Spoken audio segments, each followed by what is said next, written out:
السلام علیکم ناظرین، ڈرامہ سیریل من مست ملنگ بہت ہی زیادہ زبردست بن چکا ہے۔ آنے والے ایپیسوڈ میں ہم دیکھیں گے کہ جیسا کہ ریا نے پہلے ہی کبیر خان کو آگاہ کر دیا تھا کہ وہ آدھی رات کے بعد گھر سے بھاگ جائے گی، اور اس نے ٹھیک ویسے ہی کیا۔ جب گھر میں سب گہری نیند میں ہوتے ہیں تو ریا رات کے اندھیرے کا فائدہ اٹھا کر چپ چاپ وہاں سے نکل جاتی ہے، مگر راستے میں اسے کوئی اور نہیں بلکہ واجد کڈنیپ کر لیتا ہے اور ایک سنسان جگہ پر لے جاتا ہے۔ واجد کا مقصد ریا کو اغوا کر کے سکندر اور کبیر خان کے بیچ ٹکراؤ پیدا کرنا ہوتا ہے۔ اسے امید ہوتی ہے کہ جب دونوں ریا کے معاملے کو لے کر آمنے سامنے ہوں گے، یا تو کبیر سکندر کو مار دے گا یا سکندر کبیر کو، اس سے واجد اور اسما کا راستہ صاف ہو جائے گا، پھر ان کے رشتے میں کوئی رکاوٹ نہیں رہے گی۔ خیر، صبح جب کبیر خان اٹھتا ہے اور اپنے کمرے میں ریا کو نہیں پاتا تو گھبرا کر نیچے آتا ہے اور اپنے گھر والوں سے پوچھتا ہے کہ ریا کہاں گئی۔ اس کی ماں مبینہ یہ سن کر چونک جاتی ہے اور غصے میں پوچھتی ہے کہ ریا کو کمرے سے باہر نکلنے کی اجازت کب ہی دی؟ اب وہ ہم سے کیوں پوچھ رہے ہو؟ تمہارے ہی کمرے میں ہوگی۔ کبیر پریشان ہو کر کہتا ہے موم، ریا کمرے میں نہیں ہے۔ اس پر مبینہ طعنہ مارتے ہوئے کہتی ہے کبیر وہ پھر سے گھر سے بھاگ گئی ہوگی، میں نے پہلے ہی کہا تھا کہ اس کو طلاق دے دو اور گھر سے نکال دو، لیکن تم نے میری بات کو نظر انداز کیا۔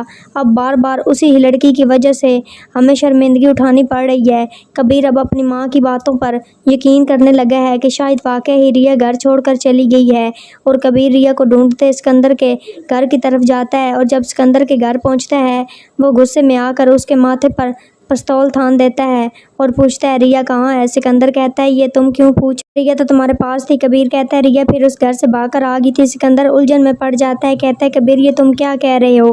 اگر ریا ہمارے گھر آئی تو ہم ضرور جانتے، لیکن وہ ہمارے گھر نہیں آئی، اس کا مطلب ضرور تم نے اس کے ساتھ کچھ غلط کیا ہے۔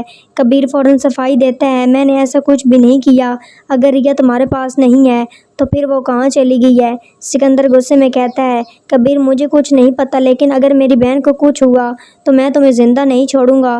کبیر خان اپنے دوستوں کے ساتھ ریا کو ڈھونڈ رہا ہوتا ہے، وہیں اسما اور سکندر بھی اس کی تلاش میں لگے ہوتے ہیں، لیکن انہیں ریا کہیں نہیں ملتی۔ اس کے بعد کبیر خان چچا کے گھر پہنچتا ہے، وہاں واجد جو پہلے سے ہی ہوتا ہے۔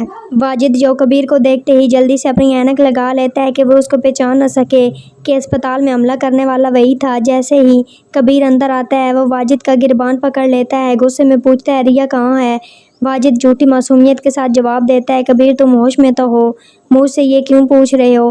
مجھے کیا معلوم ریا کہاں ہے، وہ تمہارے ساتھ ہی تھی۔ پاس بیٹھے چچا بیچ میں بولتے ہیں کبیر اس کو ریا کے بارے میں کیا پتا؟ کبیر جواب دیتا ہے چچا مجھے اس پر شک ہے، مجھے لگتا ہے اسی ہی نے ریا کو کہیں چھپایا ہے۔ چچا پوچھتے ہیں تم اتنے یقین سے کیسے کہہ سکتے ہو کبیر کہتا ہے چچا یہ سکندر کے ساتھ ملا ہوا ہے، یہ دونوں نہیں چاہتے کہ ریا میرے ساتھ رہے، مجھے یقین ہے کہ واجد نے سکندر کے کہنے پر ریا کو کڈنیپ کر کے کہیں چھپا دیا ہے۔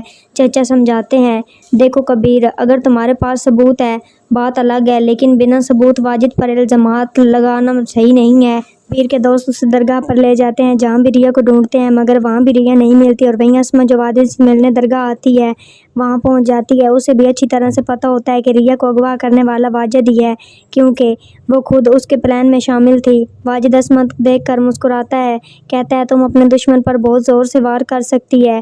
دونوں آپس میں باتیں کر ہی رہے ہوتے ہیں، کبیر کا ایک دوست دور سے انہیں ساتھ دیکھ کر چونک جاتا ہے اور فوراً کبیر کو بلا کر کہتا ہے کبیر یہ کیا سین ہے؟ اور جب کبیر خان اپنی آنکھوں اسما اور واجد کو ساتھ دیکھتا ہے تو وہ حیران رہ جاتا ہے اور مانو ایک جھٹکا سا لگا ہو۔ ناظرین اگر آج کی ویڈیو اچھی لگی ہو تو ویڈیو کو لائک شیئر اور چینل کو سبسکرائب کرنا مت بھولیے گا، اور کمنٹ باکس میں اپنی قیمتی رائے کا اظہار ضرور کریں، اور مجھے دی اجازت اپنا بہت سارا خیال رکھیے گا، پھر ملیں گے ایک نوچے ٹاپک کے ساتھ۔ Thanks for watching my video and picture, دعا میں یاد رکھیے گا، اپنا بہت سارا خیال رکھیے گا۔ اللہ نگہبان۔